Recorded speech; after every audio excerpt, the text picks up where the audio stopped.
Hello! Hi అండి. ఇడ్లీ పిండి మిగిలిపోయిందని జెప్పేసి ఆలోచిస్తున్నారా? ఒకసారి ఇలా ట్రై చేయండి. ఇడ్లీ పిండిలో ఒక కప్పు వరిపిండినైతే యాడ్ చేయాలి. అండ్ క్యారెట్ తురుము, సన్నగా తరిగిన పచ్చిమిర్చి సన్నగా తరిగిన ఉల్లిగడ్డనైతే యాడ్ చేసేసి తగ్గట్టు ఉప్పు, ఇక్కడొచ్చేసి నేను జీలకర్రను గూడా యాడ్ చేశాననమాట. చూడండి ఇలా ఈ కన్సిస్టెన్సీ వచ్చేలాగా కలుపుకోవాలి పిండిని.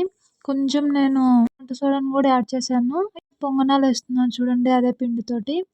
పొంగనాలు గూడా చాలా అంటే చాలా టేస్టీగా వచ్చాయి. చూడండి ఎలా వచ్చాయో. ఇక్కడొచ్చేసేమో నేను చిన్న ఉత్తపంలాగా ఏస్తున్నాననమాట. అంటే మా పిల్లలకి గూడా కొంచెం ఇష్టంగా తింటారు కదా అన్నట్టుగా వేశానిక్కడ. ఇలా పెనం మీద చిన్న చిన్నగా ఏసుకొని 2 వైపులా ఆయిలేసుకొని కాల్చేసుకోవాలి. పిల్లలైనా, పెద్దలైనా ఒక్కటి తిన్నారంటే మళ్ళీ మళ్ళీ అడగాల్సిందే అంత టేస్టీగా వస్తుంది. ఇక్కడైతే రెడీ అయిపోయినాయి. ఒకసారి మీరు కూడా ట్రై చేసి ఎలా వచ్చిందో ప్లీజ్ కామెంట్ అయితే చేయండి.